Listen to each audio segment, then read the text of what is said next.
The Benjamin Dixon Show is only possible with listener support. Go to www.thebenjamindixonshow.com to register for our blog and join the Progressive Army. And now, ladies and gentlemen, You're now about to witness the truth. It's the Benjamin Dixon Show.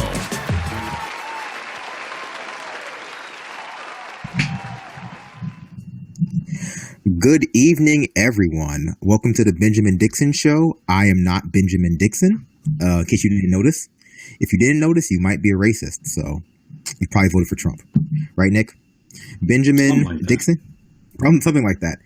Benjamin Dixon is not able to join us tonight because he is off doing something equally important, but he asked me to fill in for you. In case you do not know, my name is Brandon Sutton. It's on a little nameplate down there, and I'm being joined today by my co-host, Nick Nowlin. We're going to have a nice little discussion with you about the state of the DNC, the aftermath of the election, racism in America, a lot of different topics, if you're not too tired of them already. So, Nick, I have a quick question for you. Who is to blame for Hillary Clinton losing the election? Hillary Clinton. Are you sure? Are you sure? Yes, I'm 100% sure. Because it is 10 days later, and I still see on TV people pointing the finger at everyone else besides Hillary Clinton. I see it is Bernie Bros. I see it is sexism. I see it is Russia, Putin, James Comey. I don't know. Who else is it? I don't know who else they could blame it on. The working white people, working white class. The working white people, of course. So that's unfortunate. But I only bring it up because understanding whose fault it is going to help us understand how we solve that problem. And so the past week has been filled with the blame game. And we've gotten to the point now where we're trying to pick a new head of the DNC. And I think the name that's been floating on everyone's mind right now, so we're going to talk about him first, is Keith Ellison. So I know you have a problem with Keith Ellison being the head of the DNC. So can you tell us what your little bit of a problem is with that? Yeah, I'm wondering, and this is not really a problem per se with Keith Ellison. It's just a problem that I see. You know, when Hillary Clinton was running for president, everybody was talking about it's going to be great. This is momentous. This is great to have the first woman president. And I asked this question on Project Sanity. Did we really want a woman president, or were we told we wanted a woman president? You know, which one was it? Did they give us what we wanted, or did they tell us what to want? And I'm wondering the same thing with Keith Ellison, because I was speaking to people and I asked some questions. I said, hey, you know, what has Keith Ellison exactly stated that he wanted to do to the DNC that will make you feel like he's the right person for the job? And the answer I got was, well, he hasn't said anything. And I'm like, well, why are we fighting for this person who has an unknown agenda? We don't know what he's going to do to necessarily change the DNC. We don't have him on record saying anything that we would like to see happen to the DNC. Why are we fighting for him to be in charge of the DNC? And reminder, the DNC is not necessarily a power position, so to speak. You know, it really is a coordinating board that helps them coordinate election strategy, but that's not necessarily a power position. So, you know, I'm wondering, why are we fighting over something and we really don't have anything to gain? Let's say he gets in there. He has nothing on paper, no stances that we can get behind, nothing. He's just who he is. And we're, you know, kind of flocking to him, you know, based off of, you know, our like for his politics. But at the same time, he's a member of the Democratic Party, and he has towed the Democratic Party line. Maybe he's not always with them 100% of the time, but he also endorsed Hillary Clinton. So to me, that makes him suspect. So I'm asking, why are we getting behind him and we have nothing to show for it?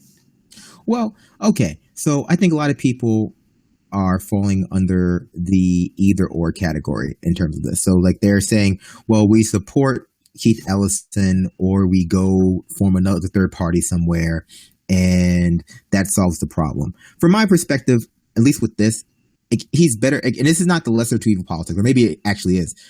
Definitely is. So it definitely is. But it's 10 days after the election. He's the first name they floated. he is better than any other name they floated by far. Your Howard Deans, your Tim Kaines, your I don't know who from the, I can't remember the name of the guy from the Podesta group from South Carolina whose name they floated. But he, of the people who I've heard so far, he's my second favorite choice. My first favorite choice is Nina Turner, because she's the only person out of those groups who did not come out in favor of Hillary Clinton being president. But here's the thing. For me, like you said, Keith Ellison, or really anybody, any name that they put forward, is not a magic pill. They could not put forth a name. They could not, if they picked Gandhi or Martin King Jr. to be the head of the Democratic National Committee, it would not stop me from advocating for a third party. Like there is no final. I'm sorry, well, I was going to say final solution. There is no ultimate solution to the problem that occurred during this last election cycle within the two-party system. So I appreciate that some people are looking at Keith Ellison as he's going to reform the Democratic Party, but I think that's not a waste of time. That's a short-term goal, if that makes any sense. I don't think Keith Ellison is a magic pill, but I think it's a short-term goal. What exactly is Keith Ellison going to do? I think we need to stop just saying just because he supported Bernie or just because he's affiliated with Bernie. You know, Bernie has his own problems, and so do many other people. And I know nobody's perfect. But we need to have something on paper, like this is my plan. This is why you should support me to be head of the DNC. Of something other than, of the names floated, his name is the least repugnant. Because to be honest with you, that's not a place where you want to be. Second least repugnant. Second least repugnant. The least repugnant name is Nina Turner. From my perspective, because she's the only one who maintained her ideology, maintained her ideals throughout the cycle, throughout the primary cycle, to the point in which they did not let her speak at the primary. And for me, that is a boon. Bernie has his own problems. Keith Ellison is a problematic figure for a lot of reasons. He's a problematic figure for his stance on the Middle East. He's a problematic figure for his stance on national security. He's a problematic figure on the surveillance state. But, like I'm saying, I am not of the opinion that there lies a solution within the Democratic Party. My fear with Keith Ellison is that he's being used, and I'm going to assume that this is your fear too. He's being used by the people behind the scenes, your Chuck Schumers, your X, Y, and Z's, as a token for progressives. That he's sort of being what they're going to push out there, but the infrastructure that led us to this problem in the first place is going to be largely intact.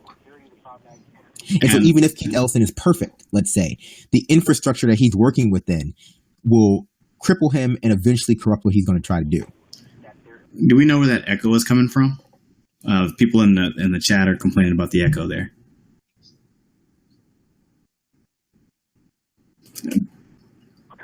Oh, we can get the caller in, yeah. Yeah, I'm here. I'm still here. Say it again. Yeah, we can hear you. Go ahead. No, I don't hear him yet.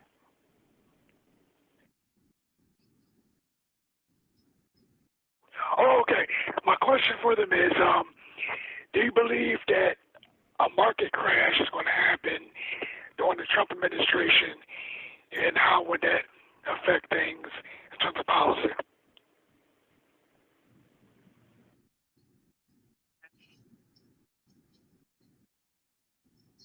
Yeah. How would it affect the policy? How would it affect everything? Yes, correct. Yeah, I got the question. You can go ahead and first, and then I'll give what I think. You can go first. Fine. Okay. Well, what I was going to say is, it is possible that there could be a market crash. However, we've seen that, the current status quo that we have is remarkably resilient. And it's able to change forms and misdirect and make sure that, whatever it gives is token at best, and that the underpinning, the undercurrent state remain, basically unchanged. So even if we were to have a market crash, I fully expect to see something which protects the elite and locks the cost of that protection, basically on the rest of us. And I expect the policy not to be changed really at all. Perhaps, if the left were to take the moment and actually provide an alternative vision rather than standing up with neoliberalism, it could be something that could be used to affect great change. But as of right now, I'm still unsure the left is really is mounting that. I think they're more inclined to align with neoliberalism and again tie ourselves to a brick and go try to swim the English Channel.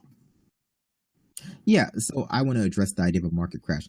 I want to pull everyone away from this kind of apocalyptic rhetoric surrounding Trump. Whether we're talking about a market crash or the deportation of every immigrant ever, or a Muslim ban, or all of these things that kind of have been drummed up as what the end of the world that Trump is going to bring. And the reason why is not necessarily because he won't be an awful president, but because you'll set people's expectations so low that he will, simply by nature of being bad and not awful or even decent, he might just be, decent. If he can put forth some sort of pro-corporate jobs bill, he'll just be decent, when you compare to other people.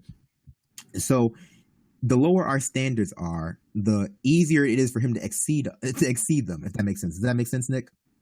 Yeah, I mean, I've continuously said that if he puts forth a corporate friendly jobs bill and the world doesn't just blow up, some people will see that as a successful presidency, and there's a lot of areas where he could technically outflank Democrats and basically usurp the little area of the right that they carved out for themselves. And, it's going to be really dicey. It's going to be really dicey there.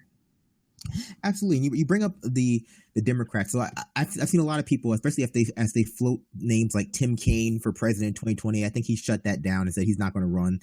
Disappointing all 5 of the Tim Kaine fans out there. Sorry, all 5 of you, but I doubt that there's a lot of overlap between Tim Kaine fans and the Benjamin Dixon Show. So I'm not too sorry. As they float Chuck Schumer, as they float all Kristen Gillibrand, as they float all these names, you see a large contingent of the left kind of adopting this surprise, sort of that they didn't learn their lesson. And so if your position is that you want to work within the Democratic Party, if your position is that we're going to take over the infrastructure of the Democratic Party because it's necessary, what you need to understand is you're going to be fighting tooth and nail. And I'm not saying you don't do that, but I'm not saying that's it's a bad idea, but I am saying understand that the Chuck Schumers, the Dianne Feinsteins, the Nancy Pelosi's, these people are not going to cede power simply because they lost. They won't. That's not happening. They're not going to cede. They're not going to, well, I see neoliberal policies lost us this election, so I guess I'm out and I'll let a real progressive take over my seat. No, that's not going to happen. It's a pipe dream. There is no lesson for the Democratic establishment in this. There is no lesson they can effectively implement other than try to ride the coattails of a sort of fake progressive agenda, if that makes sense, Nick. Yeah, I think I said this before on Project Sanity. I was like, hey, if your idea is to be an insurgency and to take over the Democratic Party, what you have to understand is you're going to have to be against 95% of Democrats, 90 to 95% of Democrats, because they are basically, their person was Hillary Clinton. Their people are people like Chuck Schumer. That's their brand. And if you want to take over the Democratic Party, you have to understand is like, that's who you'd be fighting against. And you can't fight them by trying to align with them because you fear Trump. Because when you align with them, you're reassimilating back into the structure that they still have control over. Yeah, I mean, that seems fair. But my point, and I agree with that point. So I just want people to understand what they're taking on, if that makes sense. Like, I'm not saying that there needs to be a whole Dem exit. What I'm saying is there needs to be a Dem purge, period. If you are in favor of taking over the Democratic Party, understand you're talking about getting rid of a large portion of Democrats in order to institute any real change. There are certain people who I think are worth keeping. Keith Ellison's one of them. Do I think he's the best? No. Do I think he's worth keeping within a new Democratic Party? Maybe. Bernie Sanders not a Democrat, so it's what it is. But my point is this: these Chuck Schumers, they're not going to learn. They simply won't. That's not how it works. You can't ask. What are they going to do? I mean, let's be fair. The only lesson that can be learned from this election is that neoliberalism does not work as an electoral strategy on the left. Probably not on the right either, because Trump didn't really run on a neoliberal strategy. He ran on a fake populist, pseudo-white nationalist strategy. It was basically a grievance-based strategy. So the point becomes, how do you communicate? Like, how do you make people realize that they're extinct? Well, power structures are going to defend themselves, and they're going to use anything that they can to continue the situation that they have, especially when they have like a dominance. And neoliberalism is no different. So, I mean, we have to basically get to the point where, we draw a line in the sand and we say, you're either going to do this or else. And that or else needs to actually have some weight behind it. And it needs to be an or else that will say, it doesn't matter what the GOP is going to do. That doesn't matter. We're going to do this or else. Either you're with us or you're not. And if you're not with us, we're going to get you out of here and we'll deal with the GOP later. And I make this argument all the time. People say, well, you can't just let the GOP do whatever they want. These losses that we're suffering right now, these are losses dialed in because we didn't start this 8 years ago or 10 years ago or 15 years ago. These are losses because we didn't do the work then. We need to start doing the work now so we can have big victories 10, 8 years from now. Oh yeah, and so that's a really important thing to bring up. So I don't know if you saw the Dave Chappelle sketch on Saturday Night Live, the one where he's at the election party and they're counting down the results and they're all surprised by the fact that Donald Trump won. But there's one line in that really encapsulates sort of the liberal bubble, where he says, with changing demographics, Republicans might never win another president. They're going to be a fringe party. I want people to look at the map. I want people to get a map of the United States and pull up I'm sure I think Ben did this 2 nights ago. He pulled up all of the state legislators that are controlled by Republicans. And people need to understand that even if you consider Republicanism, their ideology, as a fringe ideology within America, the brand, the team is winning. They've won already. We've gotten to the point where the majority of state legislators are controlled by Republicans or self-described Republicans. The House, the Senate, the presidency, and the Supreme Court is primarily Republican. And in the states and cities that are not Republican, they still have a healthy minority. And so I don't understand why there exists this mentality on the left, amongst a certain, I would say, effete liberal upper middle class left, that the Democrats are somehow winning. The Democrat, they tout out these polls that most Americans are progressive, most Americans identify as X, Y, and Z. But if you look at the actual numbers of what's going on in America, the Democrats have been losing for a very long time, and progressive ideology has been losing for a very long time. It's only in these bubbles where Clinton was going to win in a landslide, these bubbles where Clinton was polling so far ahead of Trump, these bubbles that were birthed by the election results, that people believe that the Democrats are winning something. They've been pushed to the brink. The Democrats are a fringe party, at least in terms of when it comes to actually controlling anything. Yeah, I want to say it's not because the Democrats are losing because they're losers or whatnot. They've embraced neoliberalism, and neoliberalism as an ideology is losing. And it's not just losing here; it's losing around the world.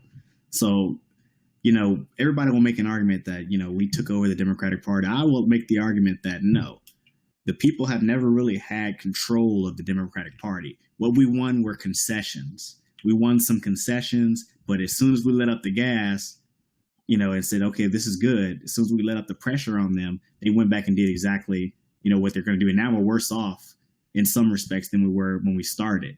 So, the argument can always be made. Do you want to take over the Democratic Party? Do you not want to take over the Democratic Party? I'm of the opinion that the Democratic Party is wholly bankrupt, and there's no reason trying to keep it around. But if people are stuck on it, I'm saying if you want to do a strategy where you try to take over the Democratic Party, we should at least do it effectively and not fall for the same old tricks.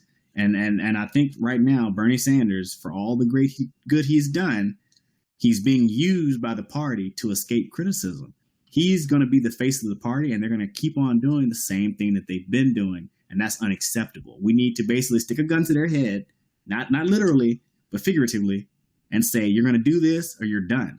We need to be willing to do that. And if you're not willing to do that because you're afraid of Republicans, then you're going to just lock us into this cycle and we can never win anything. Well, I mean, for progressive, it seems like we're flanked on both sides. Well, that's what flank means. But we're fighting a war on two fronts. We're fighting the neoliberal Democrats, and we're fighting the GOP, and it comes down to like, what do we want to tackle first? Like how do we oust the embedded neoliberals within the Democratic Party? That's a very tall order, and I would say that I think the appeal of the Democratic Party is its infrastructure, its reach, its name recognition. But for the most part, we've seen what happens when that infrastructure is utilized to its poorest within this last election. Like the Democratic infrastructure, for all of its reach, was barely used properly. And we'll look at the Latino outreach. Look at the African American outreach. Like where was all of that in 2016? It was gone because we had people at the helms who didn't know what they were doing. So I think the Dem machine is pretty good, but the people in charge are just out of control in terms of what their desires are for the system.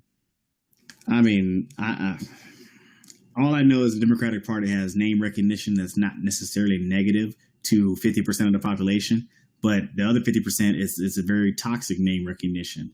So, for all those advantages, there are disadvantages that come along too. Well, here's the thing. That's the thing as well, because 50% of the population doesn't vote. So 50% of the population doesn't give a crap about the Democrats or Republicans. 25% of the population. But that's my point, is that ultimately both the Democrats and Republican are fringe parties, right? Like ultimately, of all the people in America who are capable of voting, half don't vote, and then 25% vote the other one of two ways. Some out of fear, some out of whatever. But the Democrats, again, they tout this sort of this ideology. The Republicans are fringe. People don't actually like them. But no one likes the Democrats either. Because like functionally, no one likes them either. So I think there's room for a third party, but I think when people get into this mentality, they need to understand what they're signing up for. So we won't, and I've said it before, we won't have a viable third party candidate the national election for at least 20 years, maybe longer. I mean, that doesn't mean that you shouldn't start working now. That doesn't mean that's not a worthwhile goal. And no one should tell you it's not simply because you can't have it tomorrow or 4 years or 8 years from now. But it's important that we have short-term and long-term goals. A decent short-term goal is to try to use the Democratic try to use the Democratic infrastructure and sort of move towards more Bernie Sanders-esque candidates, putting them in positions of power and ousting those who are embedded with neoliberals. I think that ultimately the left needs its own Tea Party. The progressive movement needs its own Tea Party. We need to do to the Democrats what the Tea Party did to Republicans, and primary, put money behind these people who can actually challenge people like Chuck Schumer, can challenge people like Nancy Pelosi. I'm of the opinion you don't need to necessarily take out every last one. What you do need to do is take out a few powerful individuals, very powerful individuals, take them out, and everybody else will get the message. And that's really how you can work it. Now, as far as saying we need some sort of Tea Party, the Tea Party was willing to let the other side win. The Tea Party was saying if our guy doesn't win, the Democrat can just have it, and we're going to get our guy in next time. How many liberals are you saying that are that serious about taking over the Democratic Party? Well, they need to be. I mean, ultimately, I think the liberals, we can't let a Republican win, and they'll vote for the very thing that they're trying to get rid of. They'll keep it going. They'll perpetuate it. Hillary Clinton was the same thing. Well, that's because the liberal, I would say mainstream liberals have two flaws that mainstream Republicans do not have necessarily. A, they dislike their own base because I don't know what you'd call it. They have a sort of sense of fake maturity, fake centrism, a fake desire to negotiate with the other side, to be viewed as reasonable, to do these things. So they dislike their own base to the point in which they will admonish their base first. They will admonish the Bernie bros insofar as they exist before they will admonish, or rather not before they will, but they will group them along with the right space as being just as bad when they simply are not. And two, they are conditioned to accept very, very small victories. I think a lot of the victories that people on the left tout as being victories are simply penances. They're rhetorical victories. You can't say the N-word on national TV anymore and run for president. You can't call was gonna say you can't say pussy, but obviously Donald Trump destroyed that record as well. So, but they never took a hard line stance against racism. I think that's another important thing to understand about why Trump won. They're very quick to call people sexist and racist as a way to red pill conversation and make sure no one can actually compete with them in the culture or whatever. But they've never put policies behind actually confronting racism at its sources.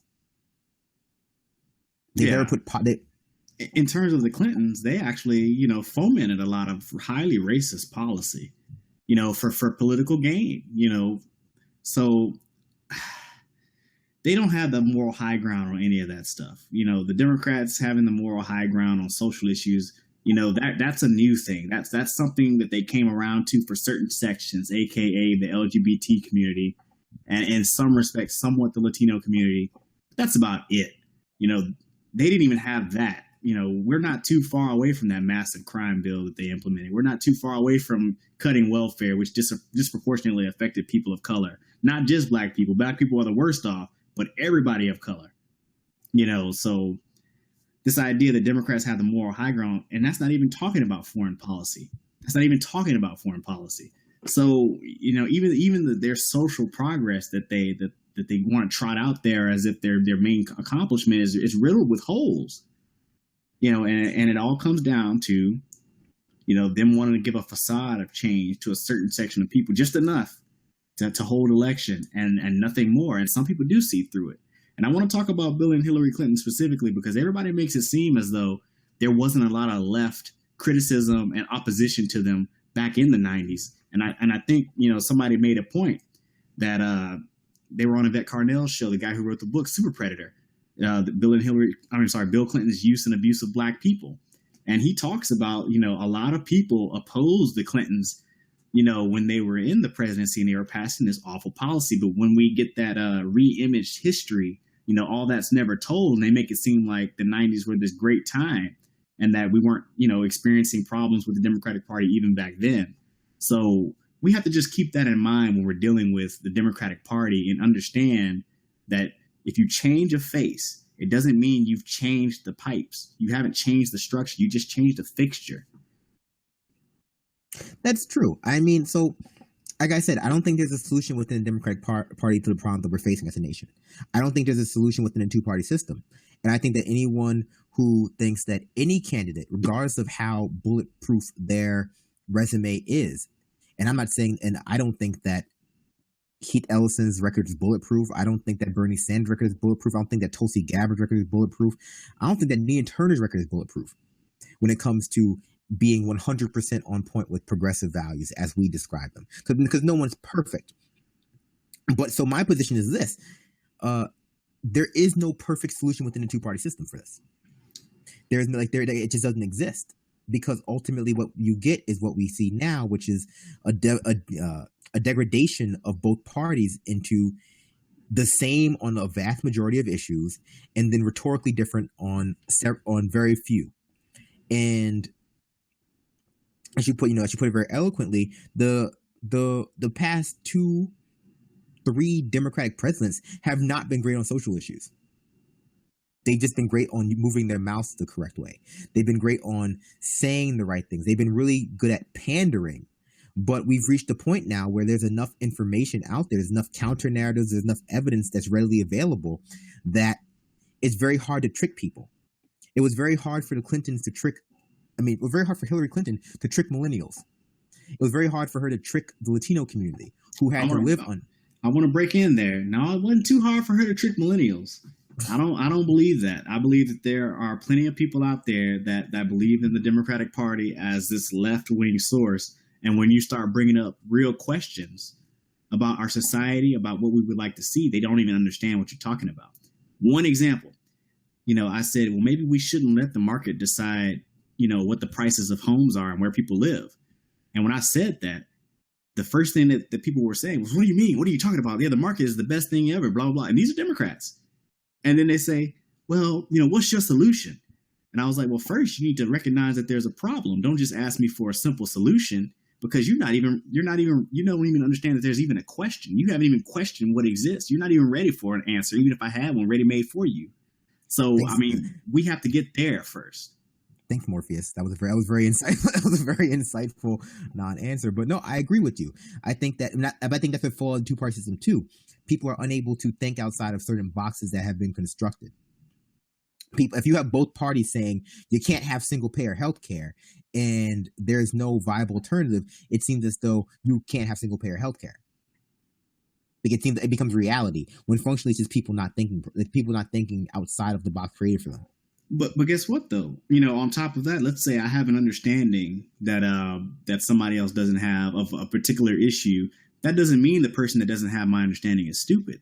You know, we have to all remember that none of us are immune to propaganda. You know, and I think this election is prime. When Hillary Clinton first won the nomination, I said, "Oh, she's probably going to lose to Donald Trump." But, you know, here we are 6 months down or 4 and change, whatever months down. I believe that Hillary Clinton probably wasn't going to lose to Donald Trump.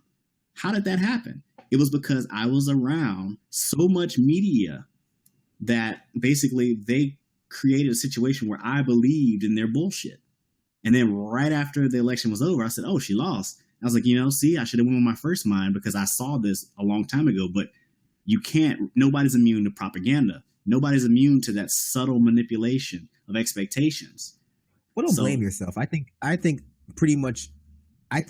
it's a combination of both things. In this case, I think it seemed pretty much that anyone could beat Donald Trump. That a ham sandwich could have beat Donald Trump. It's just Hillary Clinton had the political acumen of less than a ham sandwich. Well, the point I was making, I'm responding to, some of the comments that I'm seeing here where they were saying, people are stupid. And I'm like, well, it's not necessarily that they're stupid. It's just that it takes rare individuals to be able to sometimes break free of all the bullshit that they're fed on a daily basis, 24 hours a day. It could be something as simple as, why are CEOs paid so much money? I encounter that type of BS all the time. And I'm like, hey, CEOs that doesn't benefit anybody. There's no reason why they should be paid 600 times what somebody else makes. And the common argument is, well, they generate so much value. I'm like, well, no, they don't. There are people that innovate things and create things, scientists and the whatnot, like the guy who created penicillin, the doctor who created penicillin, and he gave it to the world for free. Imagine how many people's lives are saved by penicillin. Imagine how much good penicillin does. And he is not, some multi-billionaire. Yet some guy who puts some images on the screen that you can move it with your finger or whatnot, he's a multi-billionaire, and he didn't even come up with half of those ideas out of there. He just knew how to work a system. And he's a multi-millionaire, borderline billionaire. It's like our system doesn't value people. Our system doesn't reward people based on their actual productive value. But just getting that through to people when they've been fed that it does, it's just difficult. It's not even only that, though. It's also that fact that we view it as somehow not reasonable to ask certain people to martyr themselves for society anymore. And I don't mean like physically martyr themselves, like actually die. But I think, let's remember like what happened with how we got the Civil Rights Act passed, like how we got some of these actual, these progressive pieces of legislation passed through Congress during the Civil Rights era, the 60s. And so the president had to go to members of Congress, to these Southern Democrats, and say, I know you're going to lose your seat. I know what's going to happen. You can't, like you're a Southern Democrat. It's like your constituency won't like you for it, but America will thank you in the future. I need your vote. I'm your president. Do it for me. Like, do it for me. Do it for America. And they did it. And a lot of them lost their seats. And but now it seems like a very reasonable thing when you try to explain to people, oh, well, we can't have X legislation because if the law, even with, let's say with President Obama. And I think that I disagree with some of what Ben thinks about what was reasonable to ask for President Obama for. And at a certain point, if you're going to be a leader, if you're going to be a representative, if you're going to do these things, if you're going to work for the betterment of America, you have to be willing to actually, because it's like he said in the beginning, he'd rather be a really good one-term president than a really, really mediocre two-term president. But as soon as he got in office, as soon as he got in power, that kind of went out the window, and everyone sort of forgot about that as an option, that you could just do really, really well for a short period of time. You can just go in there and pass single payer healthcare. You could fight for 4 years and do your best to get a single payer healthcare, to get a public option. And then you might not win again, although I'm not convinced that you wouldn't win again. Like, I'm not convinced. I think that falls back into the sort of the narrative that to be a Democrat, to be a viable candidate on the left, you somehow have to go to the right and to be in the middle. But people seem to have believed this narrative that the only way to exist in politics is to be incredibly mediocre and corporatist.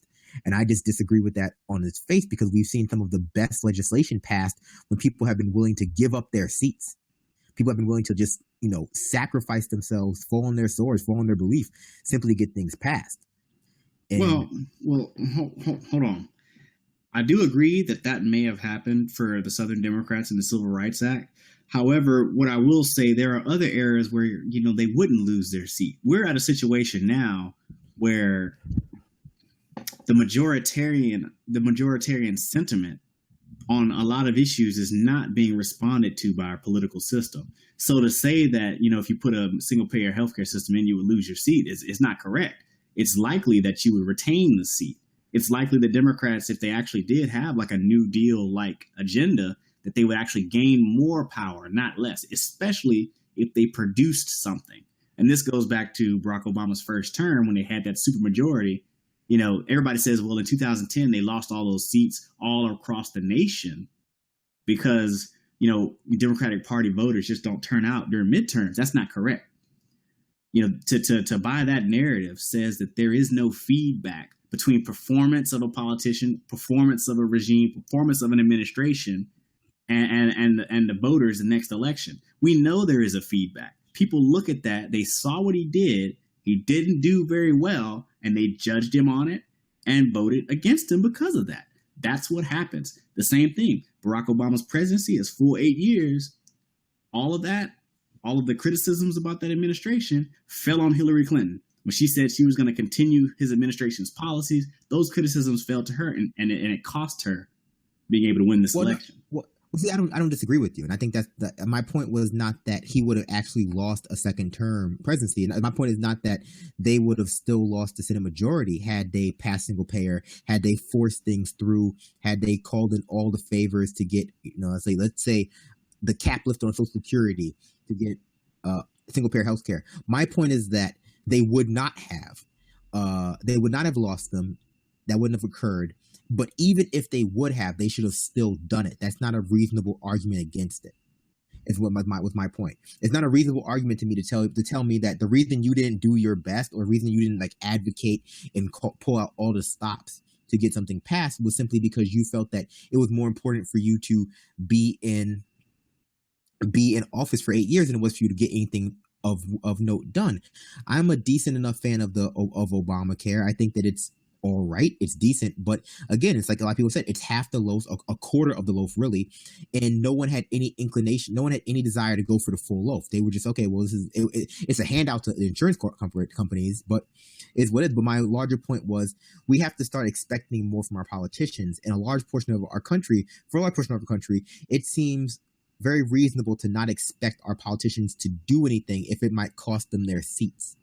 When I think that not only our politicians, this critique extends to journalists as well. I think it seems very reasonable to a large portion of our populace to not expect journalists to martyr themselves for the truth, to somehow expect them to go, okay, well, if they have to print a fluff piece, or if they can't print something because they might lose access or they might lose their job, that seems reasonable. You don't have to be a martyr for your cause. Like, yes, you do. Some jobs you actually have to be a martyr for your cause. I would say a politician, you have to be a martyr for your cause. I would say a policeman, you have to be a martyr for your cause. A journalist, you have to be willing to martyr yourself for your cause. If you're not willing to die for an innocent man to be saved, you shouldn't be a policeman. If you're not willing to lose your job to print the truth, you shouldn't be a journalist. If you're not willing to lose your seat in Congress to make sure that the rest of America has single payer health care, you should not be a representative. But a large portion of our country, we feel that, well, going along to get along is reasonable, no matter what you're doing. Yeah, and I would say that. I've talked about that quite a bit. These are positions, particularly people that work in the power structure as politicians. These are people that are cogs in the power structure. These are people with power so to speak. And here they are, basically bowing their head and not really doing what they said they were going to do in many respects. Like, these are individuals that took a vow to represent a constituency and argue on their behalf. But oftentimes, some of them treat their constituents with contempt. They don't want to hear what their constituents have to say. They don't want to represent them. They want to basically, manipulate them into keeping them in power. And they're there for their own ends.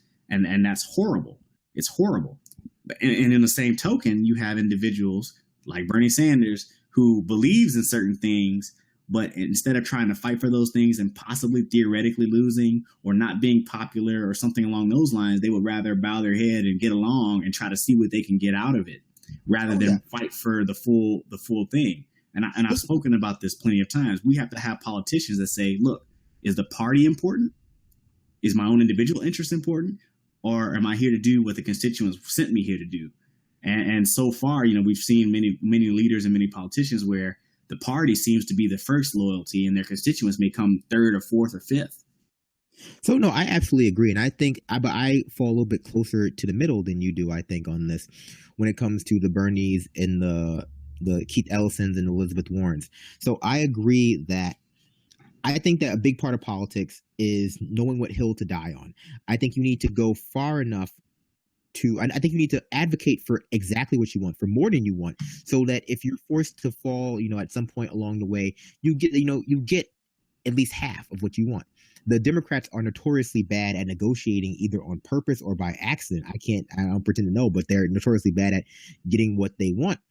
So, you advocate for single payer so you can get to a public option.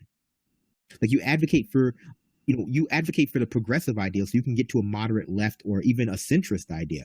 But so while I'm not in favor, that's a strong word. While I'm not inherently opposed to a Keith Ellison being head of the DNC or somehow Bernie being in a position of power, what I do think is important is that they need to account for why they supported Clinton. They need to account for why they came out vocally to support someone.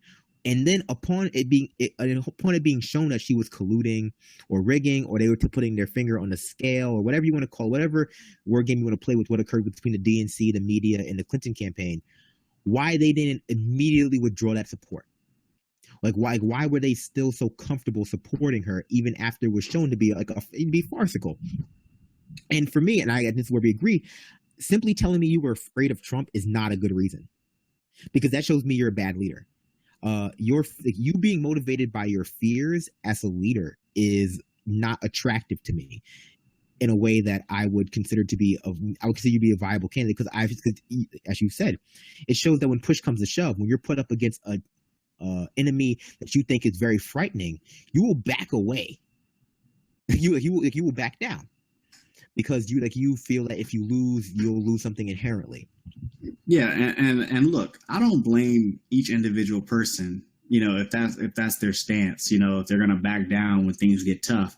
However, you signed up for leadership, and we're in a dark place right now, and you need to have the strength of will and the courage to stand strong, even when all the forces are aligned against you, to stand strong and basically move forward. And I think for the most part, a lot of our leaders just aren't ready to do that. And if they're not ready to do that, we need to basically, get them out of there. And as sad as it may sound, this does include people who so-called call themselves progressive. But when, it comes time for the rubber to hit the road, for the rubber to meet the road, what do? They run. Elizabeth Warren, Bernie Sanders could have used her endorsement in the middle of the primary. She's so progressive. Now, if you look at her voting record, it's not really that progressive. But okay, the media calls her progressive. We've been force-fed that she's a progressive. So let's just take that as a truth, per se. In the middle of the primary, she was completely silent, neutral. Where was she? Nobody knew where Elizabeth Warren was. She's staying neutral. Oh, she's working something out, some kind of deal out. She's playing three-dimensional chess. No, she's not. So all of a sudden, as soon as Hillary Clinton gets in there, I'm ready to get out there and get people excited about Hillary Clinton. I'm so excited. Nobody wants to hear that. Go sit down somewhere. Because when you were really supposed to get out there and do something brave for progressivism, you ran. And so now you want to run and tie yourself to neoliberalism. You deserve to sink with them. I refuse to believe anyone has ever been excited for Hillary Clinton.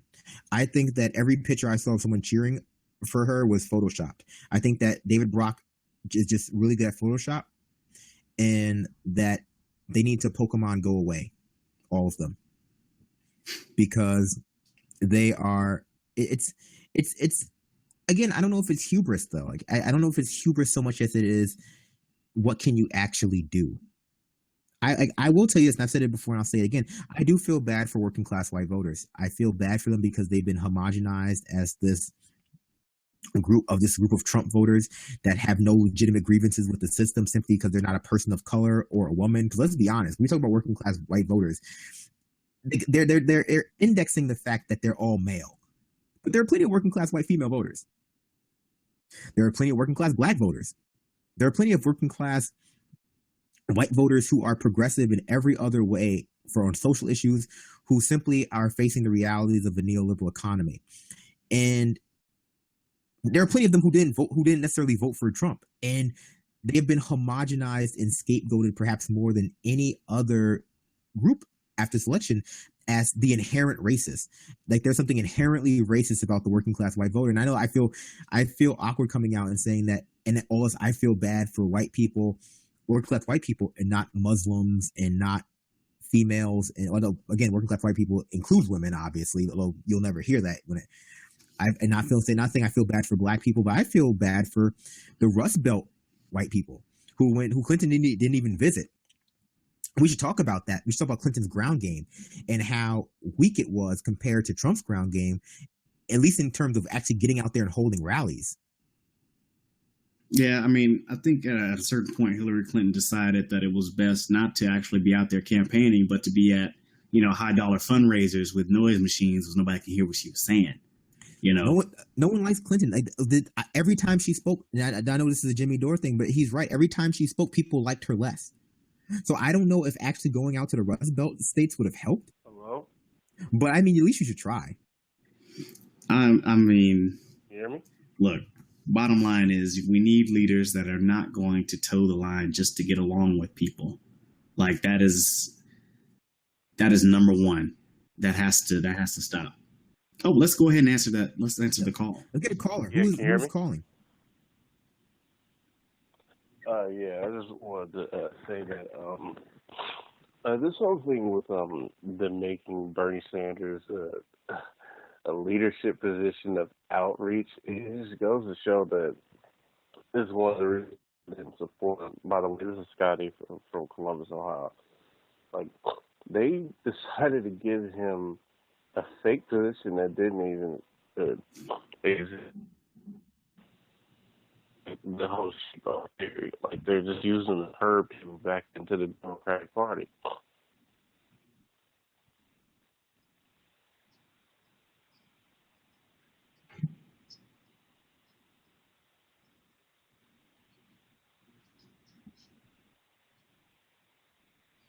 Yeah, I mean, it's just like what I said. I said this earlier that, they want him to be the face of the party.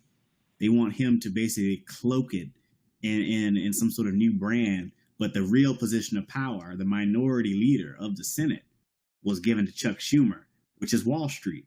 And our interests diverge. I'm sorry, but our interests diverge. So either the Democratic Party is going to align with Wall Street, which is, they basically put the Wall Street person in charge of the party, or they're going to align with Bernie Sanders, or his agenda really so much. I don't want to make it about Bernie Sanders, but his agenda. They gave the Bernie Sanders agenda, a token position that was made up that has no real power, so that he could just be the face and they can just keep doing the same old. Well, absolutely. And this is where progressives and Democrats and all these other people need to become a little bit smarter.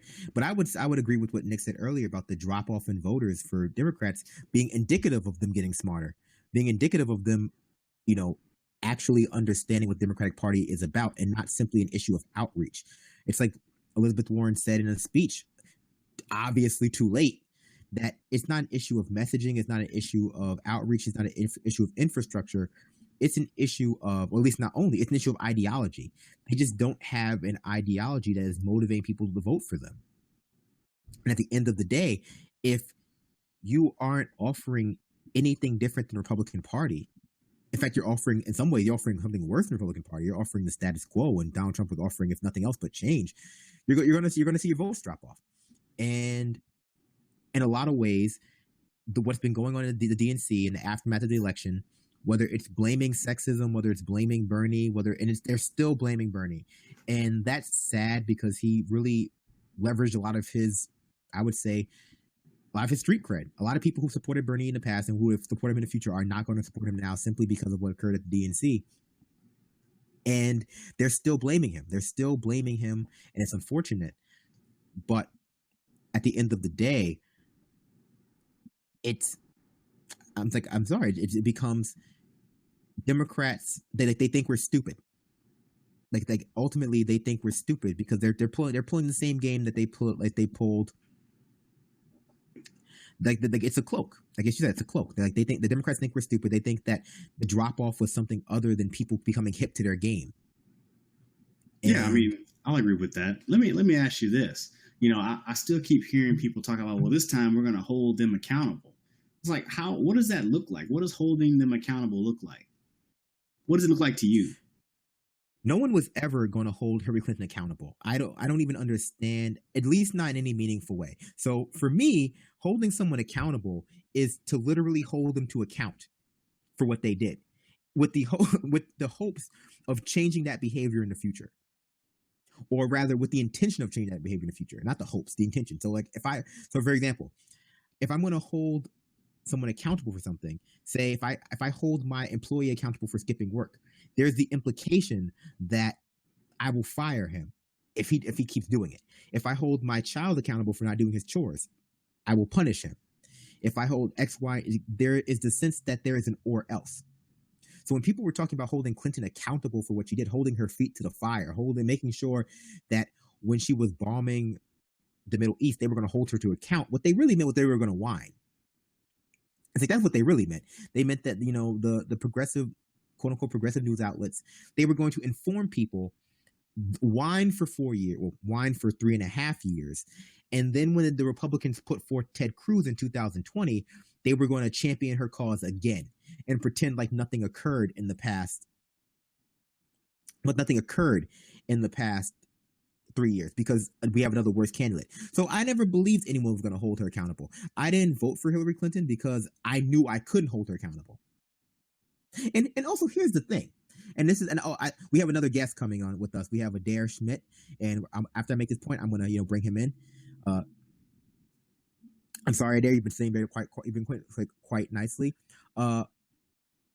Even if I could theoretically hold her accountable, let's say if I complained enough, if I informed enough people of what she was doing, she would stop. Why would I ever vote for somebody?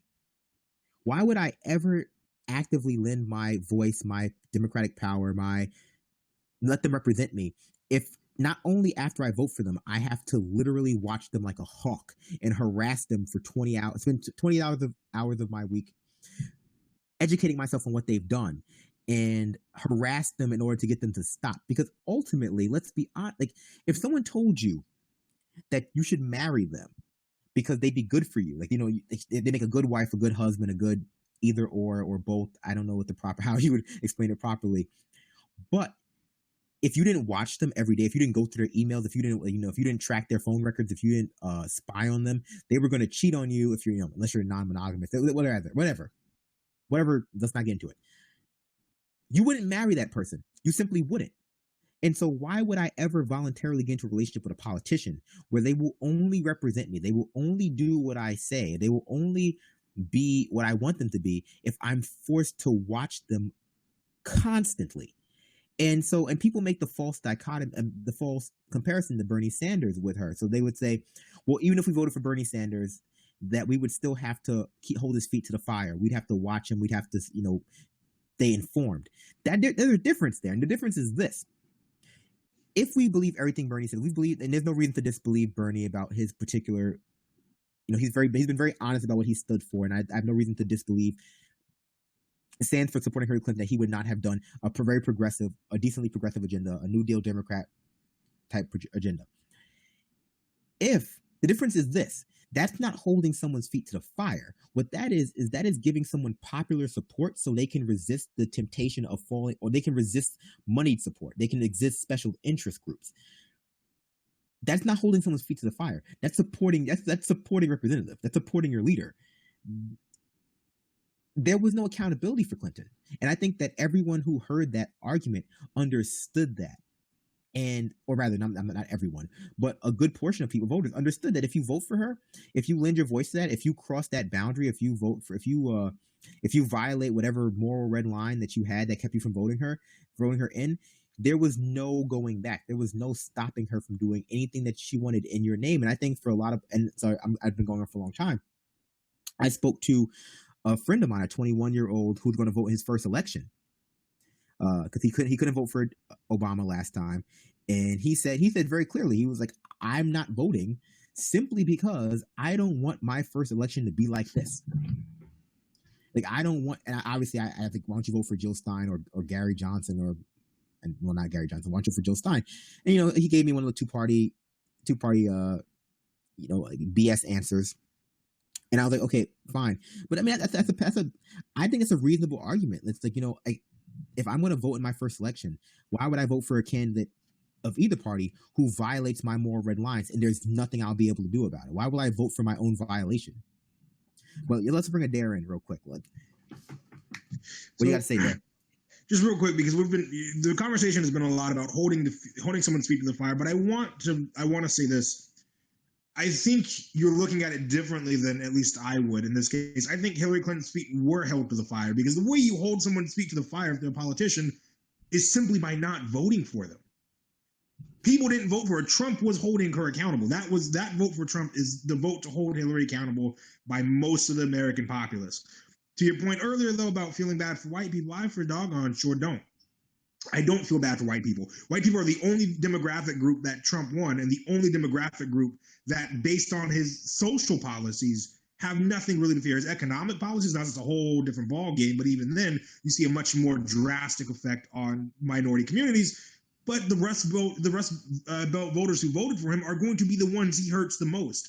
That's why the market has actually kind of bounced back a little bit, because his policies of cutting taxes for rich people, making it quote unquote easier for manufacturing, those are policies that help out wealthy people that have their college degrees, people that have post-bac and all that other fun stuff. They're going to be fine. But that working class white voter who did not vote for Clinton because they remember NAFTA is going to be the one who gets hurt here. And so the only way they can hold Trump accountable is by to not vote for him again, to do the same thing they did to Hillary Clinton. Hillary Clinton was held accountable in this general election because people did not vote for her. The DNC, however, when you talk about the DNC being corrupt, the DNC is corrupt. The only way you change the DNC is if you change it at the local level. The local folks send their people to the DNC. It's comprised of members from all 50 states and some of the more elite people. By the way, I actually got the chance to meet Keith Ellison while in Philly. Keith Ellison is actually someone I have a great deal of respect for, just as a man, not necessarily as a politician. But just as a human being, I think Keith Ellison is actually the person for the job. Well, we talk about Democrats not learning their lesson and get mad that they give Bernie Sanders a position on outreach. What would you rather them do? I'm sorry, he's not a Democrat. He said he's not a Democrat, so I understand why they don't give him leadership. I don't think Chuck Schumer's the person to give leadership to. But I think if you want to talk about, hey, people didn't come out and vote for us, so let's use someone that can actually speak the language of these people, that has gotten people involved and active in the Democratic Party, so much so that an entire state party is about to undergo radical change to the left. I think it's a damn good tool, and we just have to be willing to use it. Well, here's what I would say, and I'm going to let Nick get in because I know he wants to say something, but I'm going to say something free. I don't think so many people keep talking about Trump going back on his policies and doing all of these things. And, he's not going to build a wall. He's not going to actually bring jobs back to the Rust Belt. He's not going to, be. Here's the thing, though. I don't think we live in a political system where that actually matters. I don't think we live in a political system where people actually expect politicians to keep their promises anymore. I think that people expected that of Bernie. I think that people did not expect that of Clinton. They don't really expect that from Trump. And what I mean by that is this. what the Democratic establishment created, what the Trump versus Clinton election created, was a scenario where Trump earned a lot of people's votes just by saying things that were on their mind that no one else was saying. He earned a lot of people's votes simply by going to places and saying, hey, you know what? I am tired of NAFTA and I'm tired of all these pro-corporate establishments exporting our American jobs and overseas. And, and I go around the country and people are doing poorly. And he didn't he did bullshit people, but he didn't feed them that kind of America's still great. America's always been great rhetoric. He told people, like, you've been suffering, like you've been suffering, man, and it's her fault, and it's NAFTA's fault, and it's the establishment's fault, and I'm going to help you. I'm with you. Like, I've been suffering too. I don't know why people would believe that. So I think that a lot of people were sold simply by hearing someone say something that no one else was saying. I think that a lot of people were a lot of Democrats voted for a lot of Democrats in the Rust Belt voted for Trump, who voted for Obama because Obama was saying things that they hadn't heard before. So in a lot of situations, I think people are being swayed simply by hearing someone say something that they were thinking, and not necessarily. And that's enough. That's simply enough in a lot of situations. But Nick, I know you wanted to say something. Yeah, number one, I agree as far as him using the language that was anti-trade. That's not something that they've actually heard before. And just to speak about, that's not something normal. I believe Barack Obama also had something to say about NAFTA, during his rise, and it was also very, opportunistic of him to have that to say. But again, Donald Trump did hit those things. But if we're talking about the DNC, number one, as far as Bernie Sanders being in leadership or not, I personally am not invested in Bernie Sanders being in the leadership because, again, anybody who stood next to Hillary Clinton, to me is already suspect. And like you said, we have not seen any repudiation of Clinton type policies or Clinton type politicians. We haven't seen any repudiation of that. So this really isn't manifesting itself as some sort of insurgency.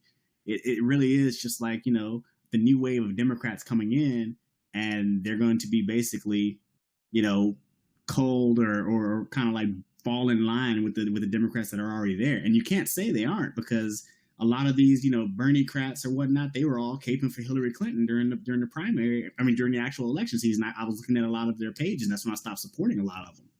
I will admit, I agree. I want to ask a quick question, Brandon.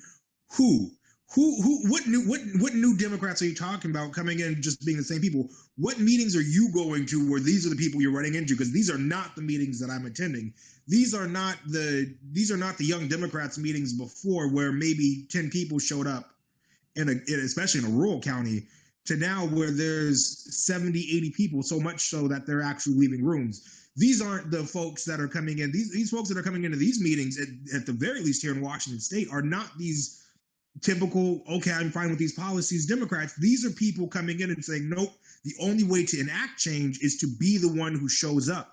These are folks coming in and turning out rooms. These are people running for state committee person, running for caucus positions, running for party leadership positions, at the very least here in Washington State, that are absolutely the anti-Clinton, that are the actual blue-blooded liberals that are out here doing what they're saying they're doing. So I want to know what meetings you're going to and seeing these folks saying, well, I'm going to be the basic quid pro quo Democrat, because this is not what I'm seeing at the grassroots level, at the local level, which is where change occurs in a party, and especially in a democracy like this. If you don't change the people that are sitting in the room, you don't change the policies. I'm not beholden to Bernie Sanders. I am beholden to the ideas of Bernie Sanders. I am beholden to the ideas of liberalism, of moving forward. But to paint a bunch of these folks with a broad brush like that and say, well, because I'm seeing this at the DNC level, this is what must be going on everywhere else. And that's not at all true. I just want to interject for 1 second, Nick. I'm going to let you in back, and I just want to make one point because Ben's not here, and I just want to speak up for him. One thing that Ben was saying earlier, and this is David, producer in the back here, one thing that Ben had been pointing out is saying that he's been urging, along with Michael Solomon, we talked about it like last week or earlier this week, that people should be going to these meetings and basically trying to take over the party. And I just wanted to speak on Ben's behalf because it sounds like what Adair is discussing now is he's acting out what Ben's been suggesting. But Nick, back to your point, not to talk over you. Yeah, again, I didn't say all of these Democrats are all doing this one thing. I'm saying a lot of it just looks like the same old to me. Now, at the DNC level, that's not at the local level. So maybe there's something different that's going on specifically in Washington. But I have gone to the Democratic local meetings here, and that's not happening. So there's just something totally different going on in Washington. Maybe that's a different story. But as of right now, I don't see that. I see most people, are basically down with the Clintonism, and you know what? They might not necessarily like Clinton. They might not necessarily say, well, we agree with those policies. But in the end of the day, they're always going to be stuck in that two-party trap. And they're always going to say, I had to vote for Hillary Clinton because she's better than the other guy. Well, I think that's what I've seen. I've seen it. Well, I think there is so there is a danger here. There's a danger in trying to focus either too locally or too nationally. We have to understand that both are going to affect each other. People are going to look at the national level. They're going to look to the president. They're going to look to the head of the DNC for some kind of guidance on what they should do at their local level. And the DNC, the Democratic Party, it gained some power from having local politicians speak up for them and all the other things. So we need to really, this is not either or, this is both. This is a both type scenario. We can't simply focus on local Dems. We can't simply focus on, I don't think that at the local level, I would argue at the local level, we need to actually be focusing on alternative parties now. If we're going to be doing this at the local level, we need to be focusing on progressive Dems, and where there aren't any progressive Dems, establishing viable independent candidates. There's no reason why we can't do that for your city council. There's no reason there are reasons, but there's no reason that we shouldn't be doing that right now. Yeah, and again, I don't think I ever said I'm going to put an emphasis on the local or an emphasis on the national. Oh, no. I was just saying, what's going on in Washington is not necessarily indicative. Just like what I was seeing with a few individuals is not indicative of what's going on across the nation. What's going on in Washington is also not indicative of what's going on across the entire nation. I would disagree. I would thoroughly disagree that what's going on in Washington is an isolated case, because one of the great things that I really appreciate about Bernie folks, at least those that I met in Philly, is we have a really strong network where people in these other states are sharing the pictures, sharing the videos, showing what's going on in their states. Have you heard of the Jefferson electors? It's a group going around. It's a traction that's coming on. It's a bunch of the Electoral College members who are actively working to get people to change their vote from Donald Trump. It is going on right now, putting in that groundwork across the U.S. Guess who that was started by? Bernie folks. That's what I keep coming back to. I've seen it in other spots. I've seen it in other spots. Maybe Washington is more liberal. Maybe we're better able to get in there, and maybe we're able to better mobilize in some places. But I've seen it in Oregon. I've seen it in California. I've seen the meetings in Arizona and New Mexico and Montana and New York and Florida and all over the United States, where you're getting people actively involved. But I would disagree that you can't just focus on one level. I think you have to focus on one level to start. You have to focus on one level. You have to focus on what's going to affect you most. And frankly, your city council is going to affect you more than Donald Trump. Let me put this out there. I'm 100% against the Electoral College changing their vote to Hillary Clinton in this case. I think that is not only a waste of time. It's not going to be Bernie Sanders. I don't care who that's not the point. The point is not a particular person. The point is to drop Trump below 270. The point is to say that the Electoral College's historical purpose, the reason it was invented, was to stop the rise of demagogues like Donald Trump. That is there. So technically, that's what it was. The reason the Electoral College was invented was to maintain power for rich white landowners. Any other interpretation of events, I would call him a demagogue. I feel like when you hit rich white landowner, I feel like you've hit demagogue territory 9 out of 10 times. Well, then all the presidents for demagogues. All the presidents we've had before before suffrage was expanded to include non-rich white males would all be demagogues then. Do you hear me arguing that George Washington, John Quincy, all of them folks, all the way up through that. Yeah, no, hell, I'd go as far as up into the modern day. But you said, but your premise of your argument was that the electoral college. My argument is that it's meant to stop it. But all of those presidents, it doesn't work then if that's his purpose. Because here's the thing, and that's fine. Just because something hasn't worked before doesn't mean it can't work now, and that's the problem that I keep running it. That's one of the problems I have with both Dems and progressives. Well, what I'm saying is, if that's its purpose, it really fails at that purpose. That's not its purpose. People if that's what it was designed to do, it doesn't do it. No, that is absolutely its purpose. I would say it's the education that's been failing people. I would say that most adults don't know what the electoral college is. A lot of them are just like, oh, this is what happens. So and so is president. Most of them don't even know how electors are chosen.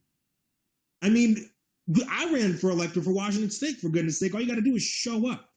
So what I'm saying is people, yes, that's its job, but also it's a lot easier to have it work the way you want it to if people just don't know what it's about.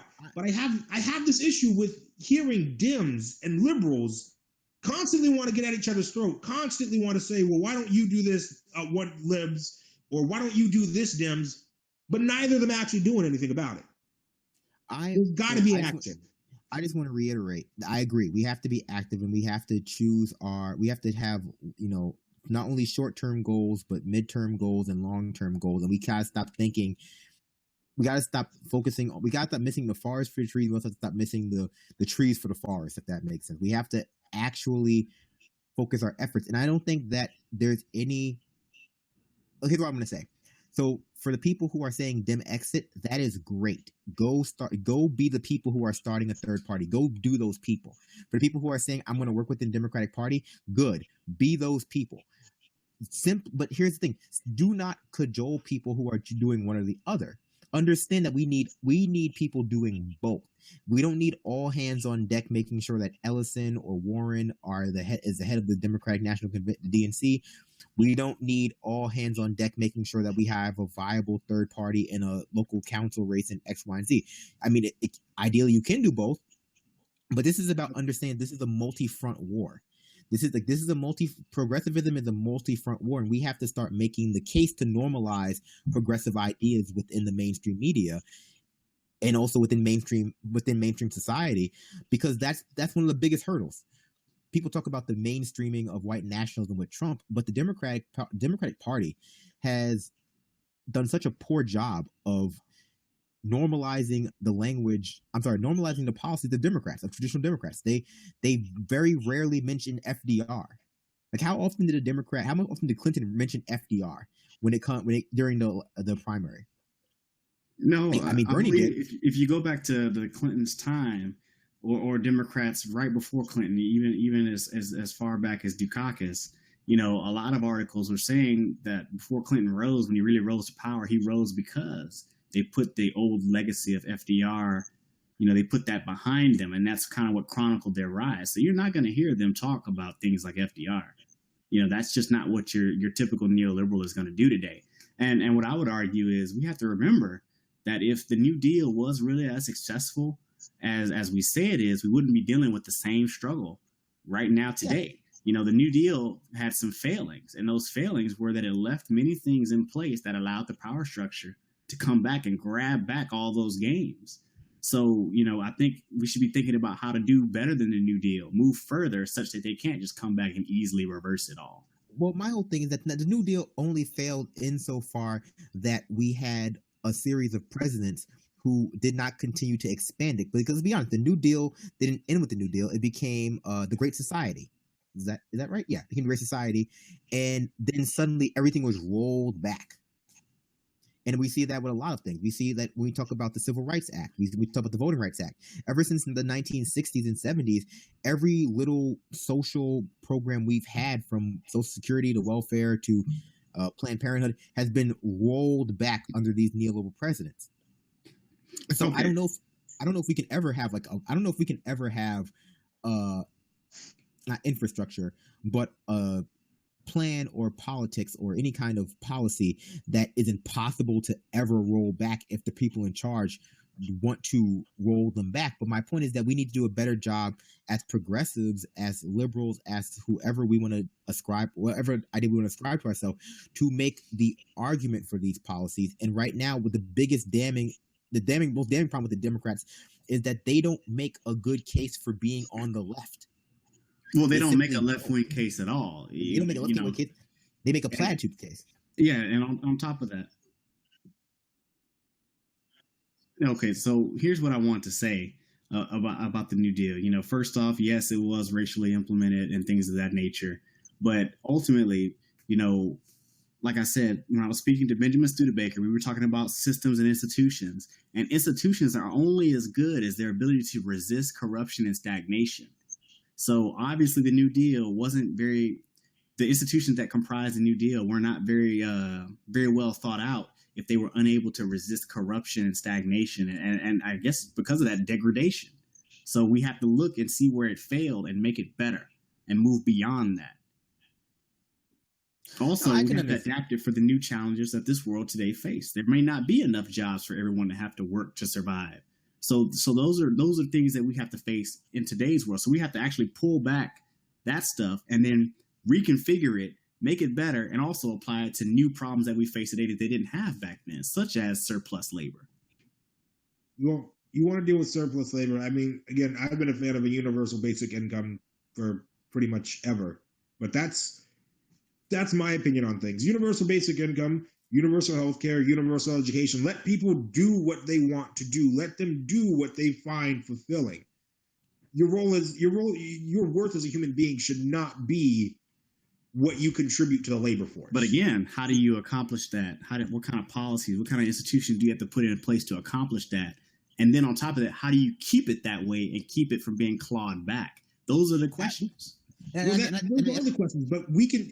So here's what I'm looking at right now: is we've seen some test cases already done where it's been successful. I believe it's in Ontario right now, up in Canada. They're doing another one. They're giving people a $1,300 Canadian dollar a month, universal basic income, no questions asked, something much like Social Security, where they send you the check, you have that money, that's yours to do whatever you want with it. There's challenges and systems that need to be addressed for sure. But a good first step is talking about these ideas, is getting these ideas out there and talking to folks about it. Because if you tell somebody, hey, I just want to make sure that you have enough money that you're taken care of and you have surplus money to insert into the economy however you would like, that humanistic ideal, I think it's a good starting place. There's kinks and bugs that need to be worked out for sure. Okay, but we can't get there unless we talk about it. Well, again, so we're talking about it, right? But now these are ideals. Now, how do we get them in place in a political system that utterly rejects every last one of them? You know, so now start putting this stuff in terms of like, how do we get this stuff out there? How do we gather support? You know, how do we counteract? How do we counteract a political system that's hostile to these ideals? Well, by not succumbing to fear. Well, here's the thing. I would say, but the first step is not succumbing to fear. And I think that the issue with the Electoral College changing their vote, with all of I'm going to say the anti-Trump protests, but a lot of these protests are not so much anti-Trump as they are anti-electoral system in general. But to not succumb to fear and not succumb to irrational thinking and not succumb to tweeting out 27,000 tweets about hate crimes every day. The trick is to accept reality for what it is, understand how you got there, and start to thinking of ways to create infrastructure to get you out of that position. That's where I agree with Nick. We need to start re-emphasizing infrastructure, not just infrastructure as it means roads and bridges, but infrastructure as in the infrastructure of a healthy liberal society, a healthy progressive society, and get people thinking about the structures that actually improve and exist within their life. The only reason they can cut so many things is because people are so ignorant, and not stupid, but I mean ignorant, they don't know, and apathetic about so much of the infrastructure that affects their life. And so when people made the decision to burn the house down, to not vote for Clinton, to, lesser two evils, whatever they were doing, very rarely did they think of the FDA. Very rarely did they think of the EPA. Not that the EPA and FDA really operate to the capacity they need to operate at within our society, but again, a different story. So we need to shine a spotlight on what the government does through transparency, but also through education. And this comes down to really understanding understanding what your government does and trying to establish new regulations, new infrastructure to get it to do what you want it to do. Because let's be honest, when we talk about neoliberalism, we talk about Reaganism and people say Reaganism, but at this point it's Reaganism, Clintonism, Obamonomics, Bushism, whatever you want to call it. Obamonomics is a great name for it. We're not only talking about people getting rid of institutions, getting rid of infrastructure, getting rid of laws. We're talking about corporations building new infrastructure, building new laws, having new laws passed to benefit them. They didn't simply tear down the old system and let it be anarchy in the U.S. They built a whole new system meant to benefit them. But I do want to say this: we cannot marginalize people's fear. We cannot say fear. I absolutely can. I can absolutely marginalize. No, you cannot. And here's why I want to say that. I just did. No, you don't get to do it. You don't get to tell people that that being afraid is something that they're not allowed to do, that they shouldn't. Fear is the mind killer. No, hold on, because that's something you don't get to dismiss that, Brandon. That is A, not your place.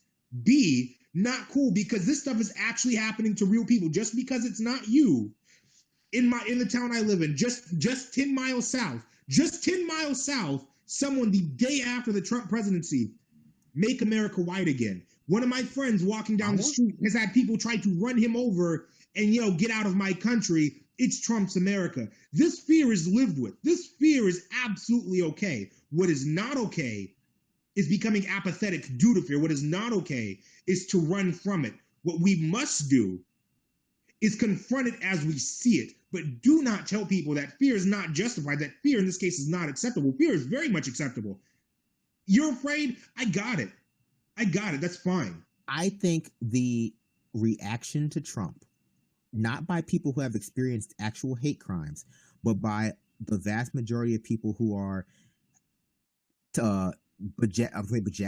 bedazzling safety pins to themselves and attaching them to themselves without understanding the actual structural causes in terms of free trade regulation and neoliberals, and who are preaching this kind of this upper middle class liberal, who are preaching this kind of fear that their upper middle class white child is afraid of living in Trump's America. I do dismiss that fear. I think that there is a very I think that there is a very real fear there's a very real threat to a very decently sized portion of America. But I think that a lot of people, especially on the left, ginned up fear in not their base, but within their already voting in order to get them to vote for a candidate who was a warmonger, who was a neoliberal, who was a corporatist. They drummed up all this fear, and all it is going to do is when America does not explode, when all of our institutions don't come crumbling down, when there is no wall built, when we don't stop letting Muslims into the country, when the Middle East, when there's no nuclear bomb dropped, all it's going to do is make Trump look better, because the world did not end. So when I say don't be afraid, what I mean is understand the reality of the situation, be cautious, understand, but don't be so irrationally expecting the end of the world that you can't function day to day, and that you decide to go on these Hail Mary passes, like trying to get the electoral college to whoa! Do not lump the electoral college thing in there with fear. That's not a fear-based tactic. That's not a fear tactic. That's the electoral college needs to go. This is killing two birds with one stone. B, instead of just saying, well, don't be afraid and just making a blanket statement, why don't you direct that at people who actually aren't afraid? Those people putting those doggone safety pins, those people aren't afraid.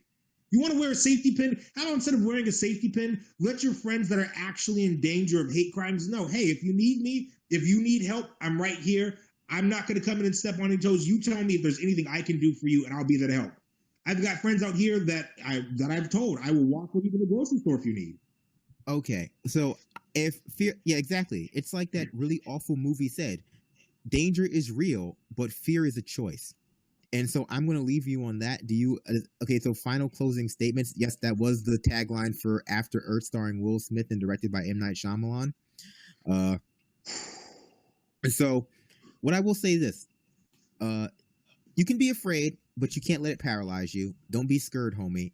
Nick, what you got to say? Well, I was going to say this goes back to, something I've said a long time ago. People will believe anything because they want it to be true or because they fear it could be true. So we have to always be cognizant of making decisions out of fear because they may or may not be the best decisions. We have to try our best if we possibly can. I know it's going to be hard, but to try to understand that there is a root to a lot of these problems, and we can't just address the problems without also addressing where they come from. Okay, you get the last word, Adair. Please go ahead.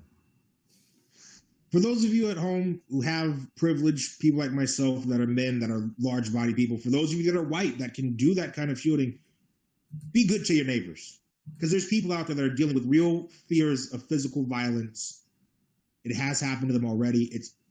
I can't say it's going to get worse. I don't think that it will get worse, and I hope it doesn't. But be good to each other.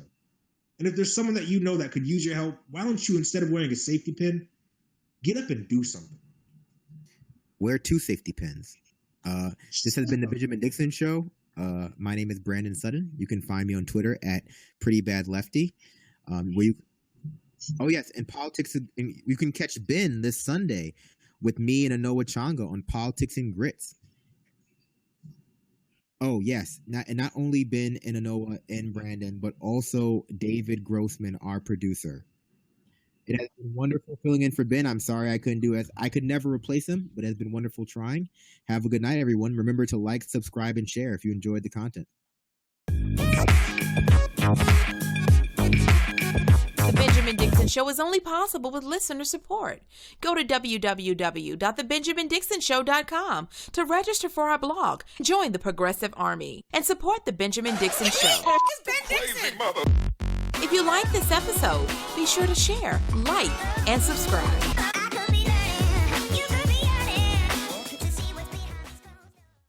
Consider becoming a Patreon. Go to www.patreon.com/The BPD Show and support The Benjamin Dixon Show.